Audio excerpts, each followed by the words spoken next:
할렐루야. 아멘. 감사합니다. 할렐루야. 아멘. 주님은 살아계십니다.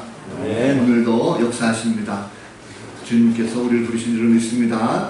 아멘. 딱딱한 의자가 아니라 오늘도 주님께서 부르셔서 포근하고 따사로운 하나님 은혜 품 안에 안기시다는 것을 아시고 오늘 함께 은혜 나눌 수 있는 그런 시간 되시기 바랍니다. 장로교 합동 측에 친한 친구 목사님 하나 있습니다. 매주 만나서 같이 여러 가지 이야기 나누고 있는데 이 목사님이 실제로 고백하는 얘기인데 외출을 했다가 저녁 때 집에 들어왔답니다. 근데 집에 아무도 없었대요. 사모가 분명히 어디 가면 간다라고 얘기하고 하는데 그날따라 아무 연락도 없고 그리고 집은 깜깜하게 비어있다는 거죠. 그래서 도대체 아무 얘기도 안 하고 어디 갔을까 하다가 전화를 했답니다. 근데 전화를 해도 이 사모님이 전화를 받지 않고 아주 도통 깜깜한 무소식이랍니다.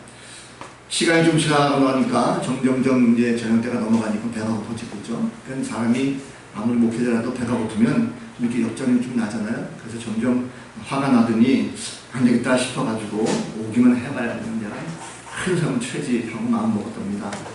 잔뜩 벼르고 있었는데 8시가 넘어가지고 그때 비로소 삐거가 문이 열리더니 이 사모님의 들어온 소리가 들렸답니다. 그래서 이 목사님이 화를 냈대요. 당신 말이야 말도 없이 어디를 갔다 오는 거야? 큰 소리 다쳤대요. 그랬더니 사모님이 목사님 보시더니 깜짝 놀라면서 하는 말씀이 아니 목사님 당신이야말로 어디 갔다 왔어요? 오늘 수요일인데 예배 시간에 목사님 안 오셔가지고 성도들이 난리가 났어요.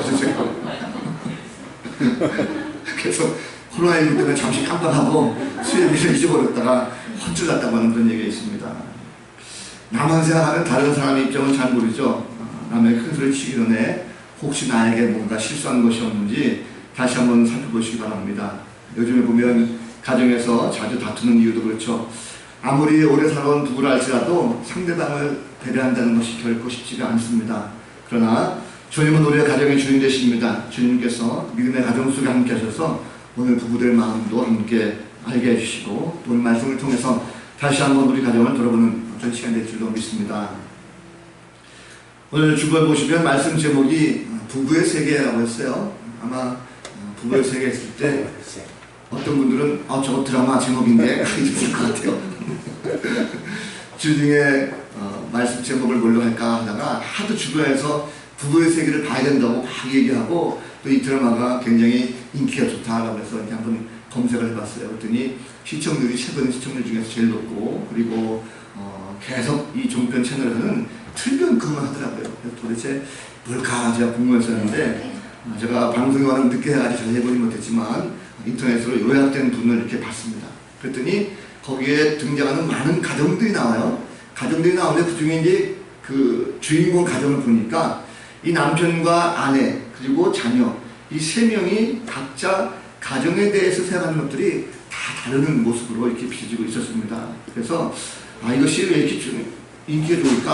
서로 갈등하고 다투고 그리고 이혼하고 뭐 이런 것들이 도대체 뭐가 그렇게 재미있을까 라고 했는데 제가 볼 적에 어떤 교육적인 것보다는 별로 느끼지 못했는데 우리가 살아가는 현실과 이게 많이 일목생통한 그런 모습이 있지 않겠는가 생각이 듭니다. 그래서 가정에서 겪고 있는 많은 문제들이 거기에 묻어져 있기 때문에 공감해서 인기가 높은 것이 아닌가 생각하게 됐습니다. 자, 그리스도인으로서 우리가 신앙을 가진 성도로서 가정에 대해서 좀 뭔가 올바른 모델이 있으면 좋겠다 생각이 드는데 그런 모델이 어디 있을까요? 우리 믿는 자들은 성경에서 답을 찾으면 됩니다. 오늘 말씀이 바로 가정에 대한 말씀입니다.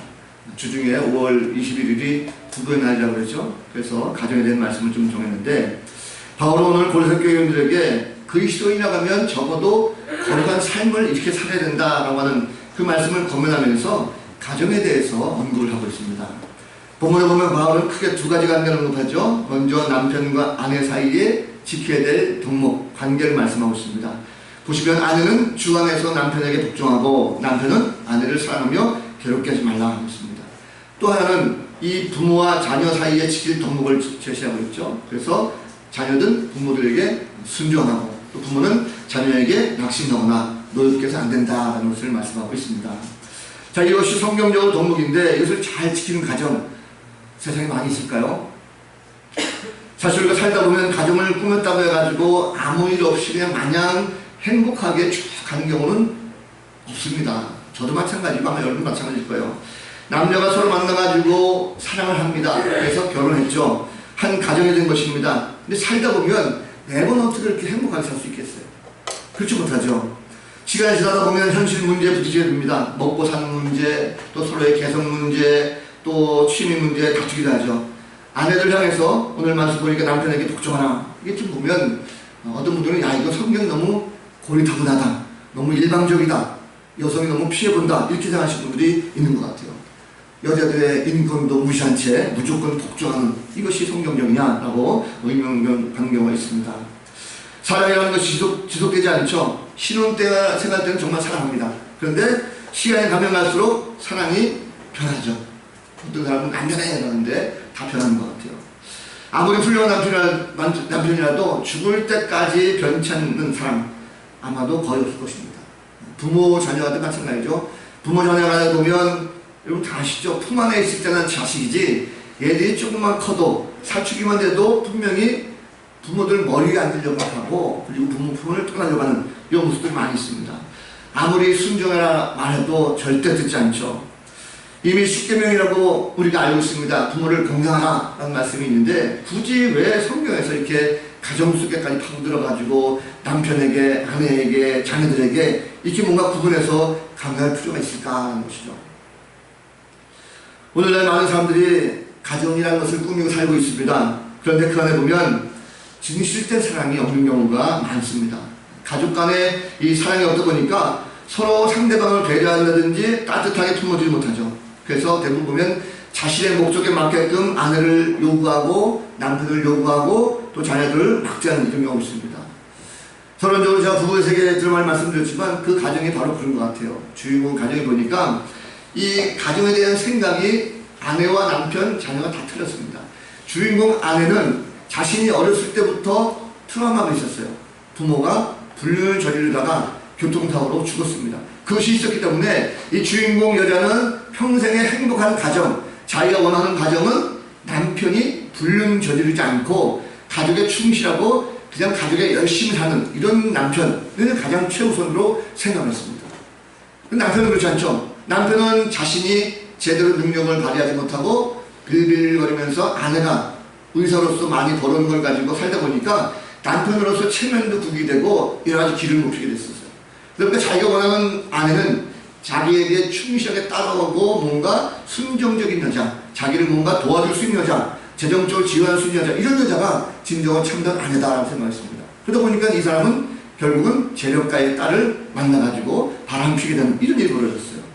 자, 그러한 아내, 그러한 남편, 아빠와 엄마를 보고 있는 아들은 결국 그 자신이 생각하는 부모들이 싸우지 않고 사랑을 잘 했으면 좋겠다고 하는 자신의 생각만을 가지고 있었던 이 모습이 있습니다. 그러다 보니까 이 아들은 결국 자기 마음에 찾아간다 가지고 방황하고 있었어요. 결국 이들의 모습 보면 겉으로 보면 화려한 가정입니다. 의사 가정이고 또 아주 행복한 그런 가정처럼 보였어요. 그런데 내면에 보니까 서로 갈등하고 싸우고 하는 이런 가족 간의 관계가 있었다는 것입니다. 행복한 가정인 것처럼 보였지만 겉으로는 포장되어 있었어요. 그런데 진정한 가족의 사랑이 그 가운데 없었다는 것입니다. 진정한 사랑이 없는 행복은 없습니다. 우리는 왜 그럴까요? 항상 보면 인간이 사는 세상 가운데는 죄라는 놈이 있어가지고 그 죄라는 것이 인간 마음속에 들어갔을 때 남자와 여자를 하나님의 원래 필요된 아름다운 모습에서 벗어나서 뭔가 욕망의 대상으로 남성과 여성을 보는 경우가 많다는 것입니다.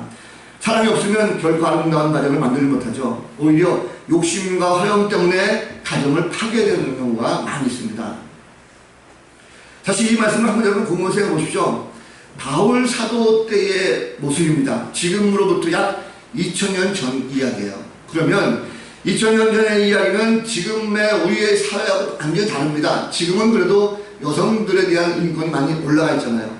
그리고 여성들에 대해서 어느 존중해주고 자녀들에 대해서도 굉장히 존중해주는 그런 사회가 요즘 사회입니다. 그런데 어떻게 보면 당시에 보면 여성이라든지 아이라든지 노예 같은 사람들은 사람 축에도 끼지 못했습니다. 다시 말하면 여자는 그 당시 지금보다도 훨씬 더 남성에게, 남편에게 복종하는 그런 존재였었고 아이도 마찬가지입니다. 부모에게 무조건 순종하고 따라가는 그런 시대가 바로 당시 사회였어요. 그러면 굳이 이 말씀을 쓸 필요가 없지 않겠습니까?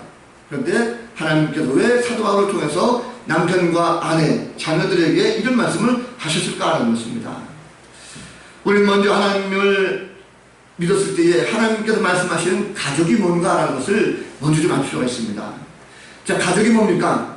창세기 1장 27절 말씀 보면 태초에 하나님께서 하나님의 형상대로 남자와 여자를 지으셨어요.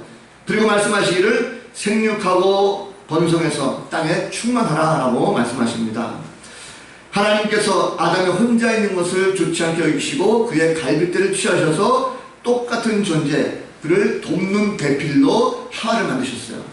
자, 그러면 생물학적, 정신적인 모든 관계 측면에서 아담을 도울 수 있는 보완적인 관계의 모습을 가지고 남자에게서 취했던 것을 가지고 여자를 만드셨다라고 창세기 2장 13절 말씀하고 있습니다. 두 사람이 이제 한 몸이 되었다라고 성경 말하고 있어요. 자, 이것이 바로 최초의 부부입니다. 이것은 인간이 내가 하고 싶다라고 한 것이 아니라 하나님께서 아담과 하와를 짝지어 주신 거예요. 이것이 부부이고 이것이 가족입니다. 자, 그러면 하나님께서 짝지어 주신 최초의 가족인데 결론적으로 보면 성경에서 정의하고 있는 가족은 한 남자와 한 여자가 부모를 떠나서 한 몸을 이룬 것이고 남녀 두 사람이 이제 부모에게서 독립을 해가지고 하나로 연합한 새로운 관계, 하나님께서 짝지어 주셔서 함부로 나눌 수 없는 그런 언약적인 관계를 가지고 있습니다. 자, 그러면 가장 가까운 관계가 바로 가족 안에 남편과 아내 그리고 자녀 관계인데 그 안에서도 우리가 지켜야 될 하나의 덕목이 있다는 것을 말씀하고 있어요. 자, 그러면 오늘 말씀 가운데 가장 먼저 선행되어야 될 덕목이 무엇입니까? 첫 번째 보니까 아내는 남편에게 복종하라 말씀하고 있어요. 자, 바울은 가정에서 가장 먼저 아내의 도리에 대해서 아내들아 남편에게 복종하라 라고 말씀하고 있습니다. 그런데 이 말씀을 어떻게 보면 마치 가부장적인 이런 유교적인 그런 상태로 나오는 그런 말씀 같아요. 아니 어떻게 일방적으로 이렇게 여자에게 강요할 수 있어? 복종할 수, 이건 아니 복종이 아니라 불종이야. 아니 불복하고 남편에게 무릎 꿇는 거 아니겠어? 라고 오해할 수 있습니다. 이것은 잘못된 생각입니다. 왜냐면 사도 바울이 항상 그가 강요하는 것이 있습니다. 우리가 이 말씀 가운데 보면 남편에게 복종하라는 말씀 가운데 먼저 선행되어지는 것이 있습니다. 바로 주 안에서라는 단어예요. 주 안에서 남편에게 복종하라 라고 말씀하고 있습니다. 바울이 왜 이 말씀했을까라고 보면 갈라디아서 3장 28절 말씀 보면 잘 나타나 있습니다. 한번 성경 좀 띄워주세요. 3장 28절 말씀 보면 너희는 유대인이나 헬라인이나 종이나 자유인이나 남자나 여자나 다 그리스도 예수 안에서 하나이니라 말씀하고 있습니다. 바울의 사상, 하나님께서 말씀하신 것은 바로 남자나 여자나 예수 그리스도 안에는 다 동등하다라는 것을 이미 말씀하고 있어요. 그렇다면 남편과 아내가 동등하다라는 것인데 동등하다는 것이 무엇입니까? 남편과 아내가 위아래가 없다는 거죠. 자, 그러면 올바른 성경적인 뜻은 무엇입니까? 바로 아내에게 주어진 복종하라는 것은 하나님께서 세우신 가정이라고 하는 제도, 이 제도 안에 있을 때에 그 제도 안에서의 복종을 말합니다. 좀 더 쉬운 말하면 아내가 그리스도 안에 있을 때 남편에게 자발적으로 복종하는 것을 말해요. 남편이 억지로 강압적으로 복종하라고 하는 것이 아니라 아내 스스로가 남편을 가정 안에서의 권위를 인정하면서 스스로 남편을 섬기는 자발적인 복종을 바로 오늘 말씀하고는 복종하라는 뜻을 할 수가 있습니다. 자, 남편과 아내, 하나님께서 가정을 세우셨기 때문에 그 안에서 남편과 아내는 똑같습니다. 그런데 단지 차이가 있다면 남편은 남편으로서의 권위가 있고 아내는 아내로서의 역할이 있는 거예요. 그러면 남편과 아내 역할 가운데 그 뜻에 따라서 동등하게 활동하되 남편을 따라 복종하라고 말씀한 것입니다. 그러면 그게 어떻게 동등합니까? 남편과 아내가 어떻게 동등할 수 있어요? 라고 의문 가질 수 있습니다. 성경에 우리가 가장 모범적인 것이 있습니다. 바로 예수 그리스도입니다. 자, 주님은 어떤 분이십니까? 주님은 하나님과 동등되신 분이십니다.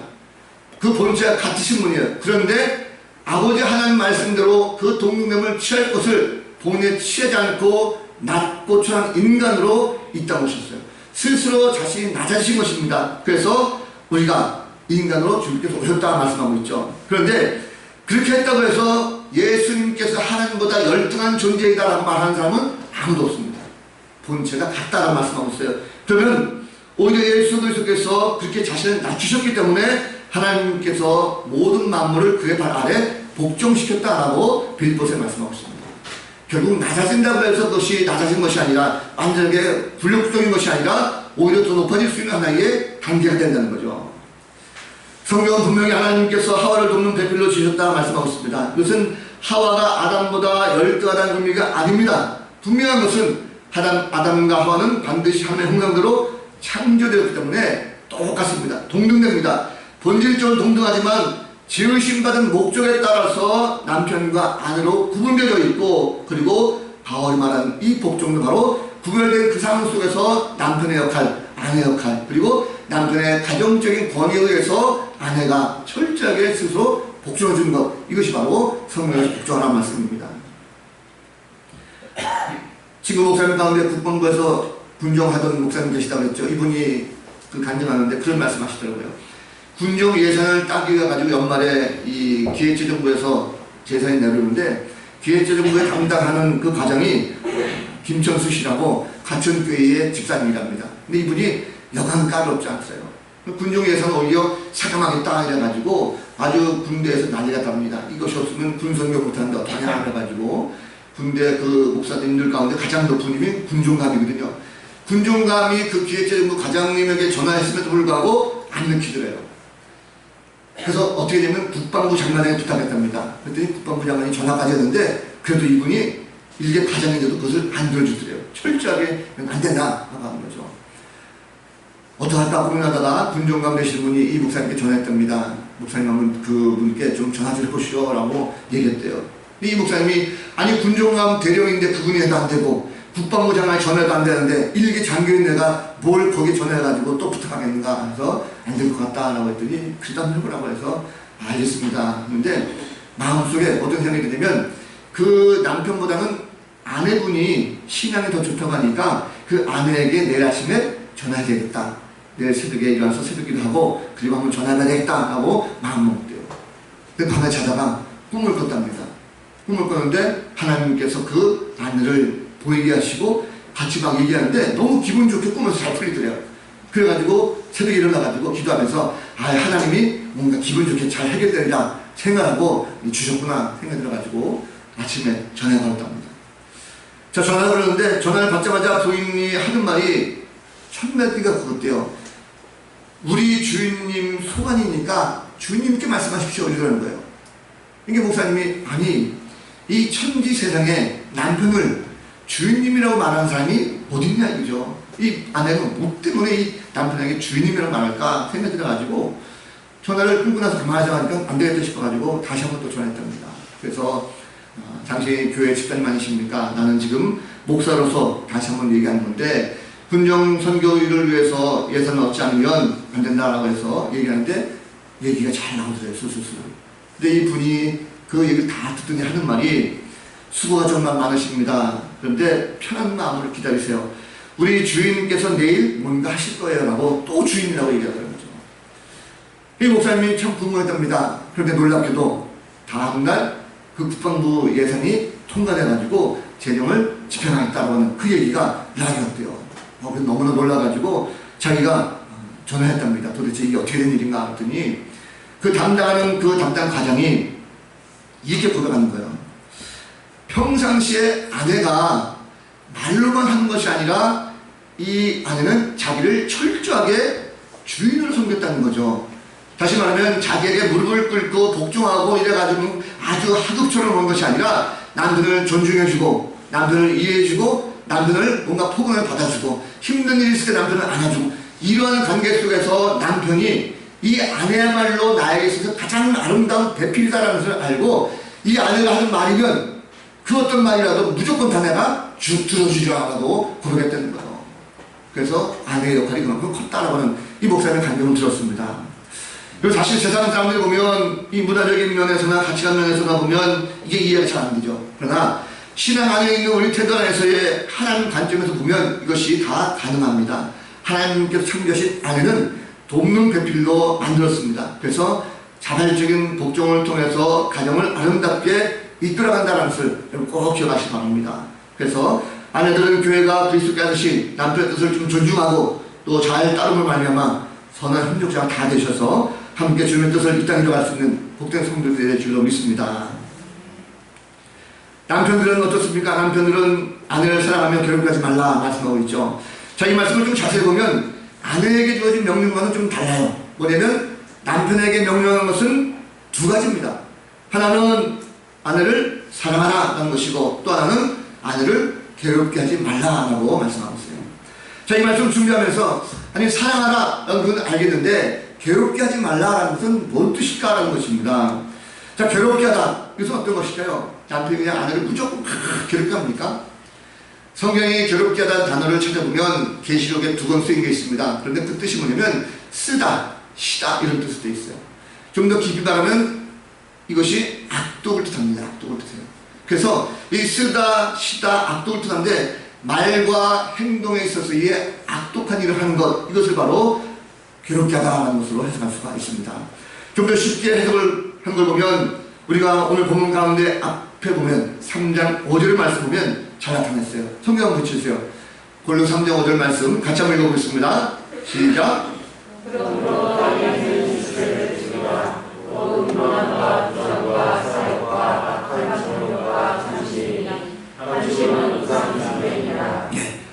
음란과 부정과 사욕과 정욕과 탐심. 또 3장 8절 말씀도 보겠습니다. 3장 8절 말씀 보면 이제 너희가 이 모든 것을 벗어버리라. 곧 분함과 노여움과 악의와 비방과 너의 입에 부끄러운 말이라 라고 말씀하고 있습니다.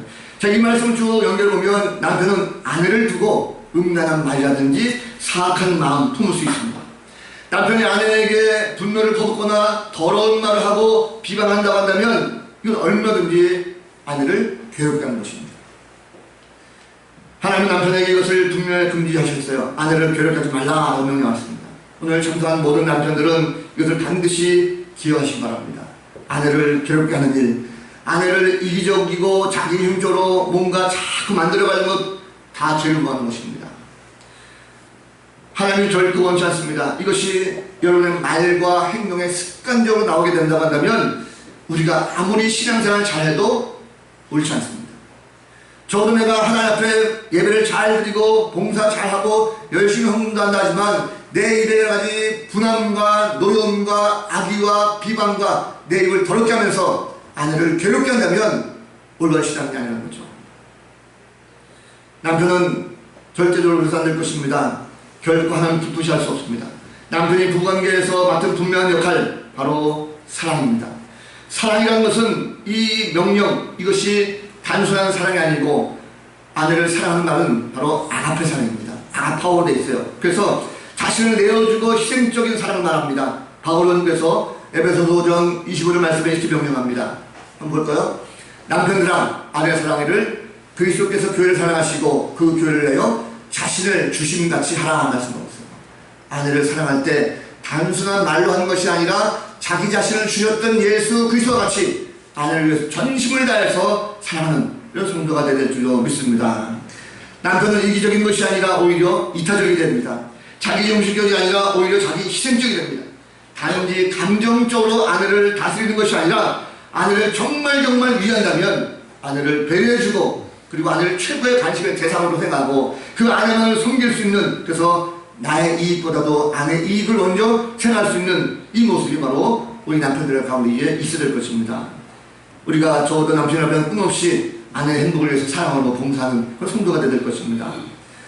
부부의 세계 드라마 속에서 이런 내용이 있었어요. 남편이 결국은 바람폈죠. 바람폈는데 그래서 행복한 가정이 깨졌습니다. 아내의 마음을 아프게 했어요. 그런데 이 남편이 자신이 바람피고 가정을 아프게 하고 깨졌음에도 불구하고 오히려 아내에게 큰 소리를 치죠. 그 큰 소리가 뭔 큰 소리냐면 내가 이 여인을 사랑한 것이 죄냐? 라고 물어요. 자기가 바람펴놓고 죄가 아니라는 거죠. 이게 무슨 개변입니까? 자신이 잘못한 것을 가지고 깨닫지 못하는 이런 시대가 되었습니다. 그리고 자기만 생각하는 지극히 이기적인 마음, 오늘 특별히 남편 여러분 기억하십시오. 부부관계에 있어서 아내를 괴롭게 하지 마시기 바랍니다. 아내의 마음을 가지고 진정한 그 사람으로 품어줄 수 있는 귀한 남편들 다 되시기를 바랍니다.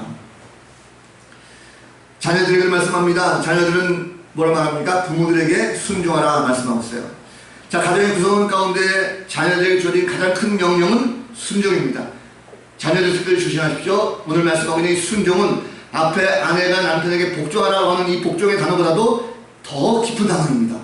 다시 말하면 이 순종이라는 것은 그 범위가 굉장히 넓습니다. 오늘 말씀과도 보니까 자녀들은 모든 것에서 부모에게 순종하라 말씀하고 있어요.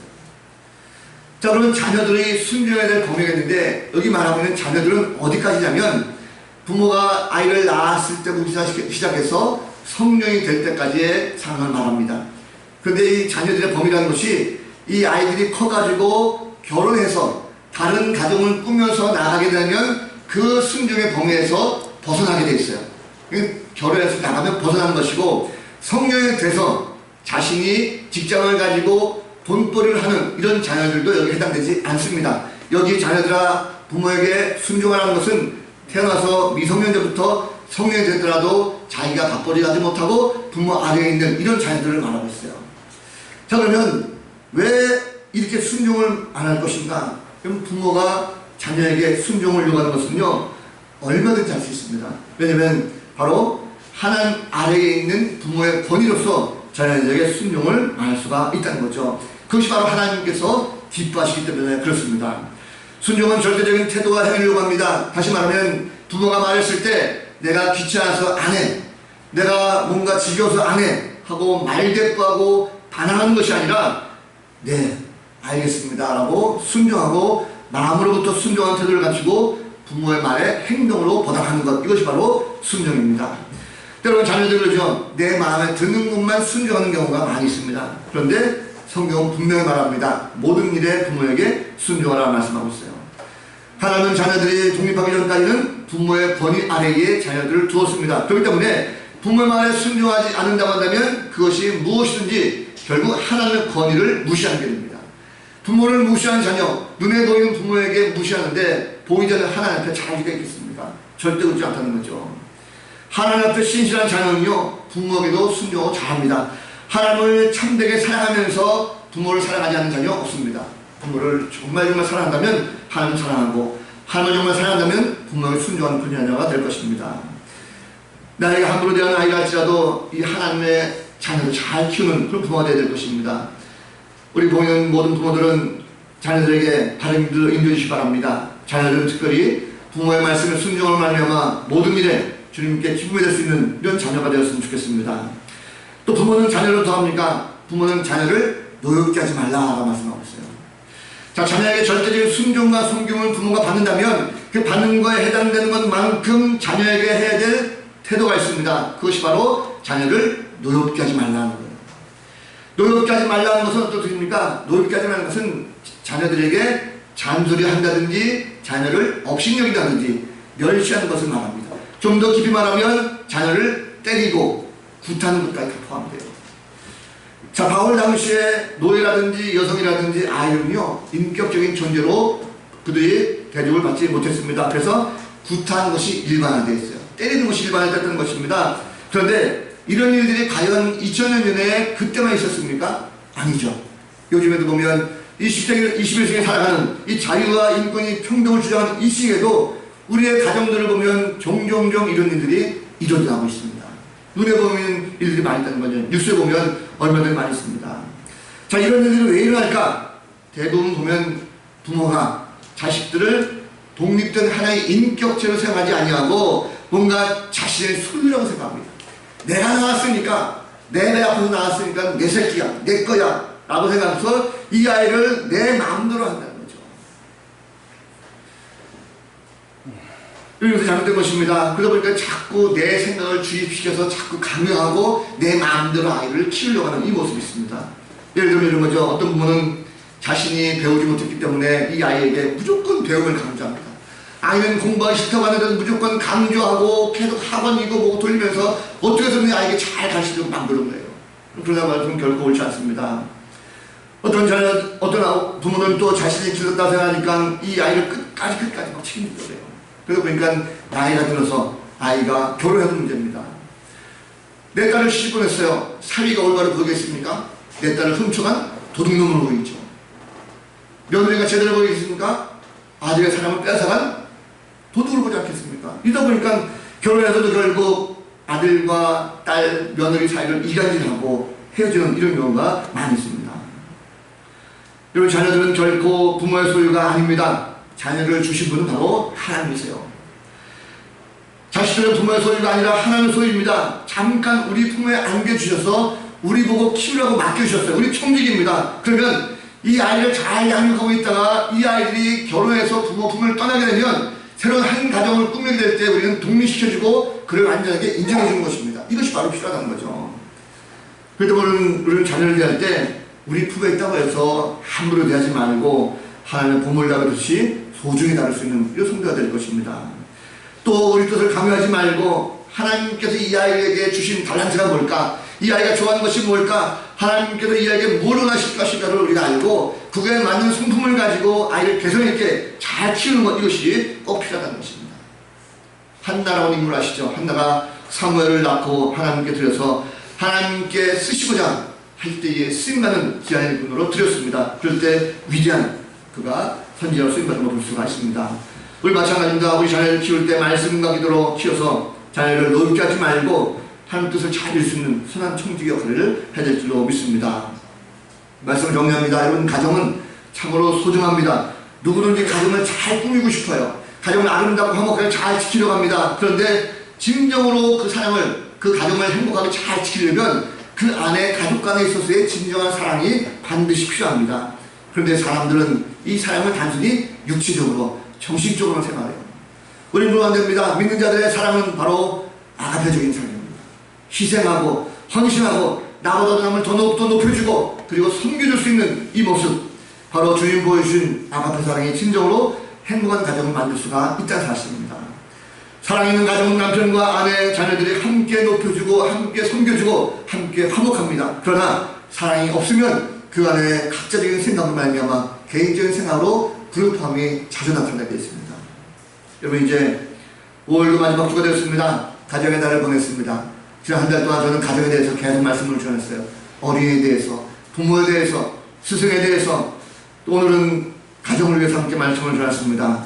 이제 가정은 하나님께서 최초로 만들어주신 공동체입니다.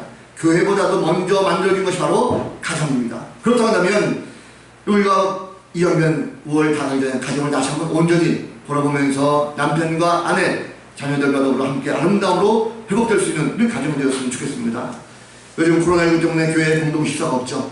오늘 예배 마치면 개별적으로 끝났다 하고 해서 남편은 남편대로, 아내는 아내대로, 자녀들은 자녀대로 불불 흩어져서 도망가지 마시고, 그래도 오늘 마지막이니까 우리 가족끼리 함께 식사하자라고 해서 따뜻하게 식사를 같이 하면서 그동안에 돌아보고 남편과 아내, 자녀들 다시금 사랑으로 하나 될 수 있는 그런 시간이 되었으면 좋겠습니다. 모쪼록 올해를 잘 정리하시고 함께 믿음 가운데 사랑을 회복할 수 있는 복된 성도들 가정 되시기를 우리 구주 예수 그리스도 이름으로 간절히 축원을 드립니다. 기도하겠습니다. 돌아가신 하나님, 가정이 황폐해지고 무너지는 시대입니다. 그러나 믿음을 가진 성도들 가정은 다시금 회복되기를 합니다. 남편과 아내 그리고 자녀들이 한마음 한뜻으로 사랑을 나눌 수 있는 귀한 가정들 되게 하여 주옵소서.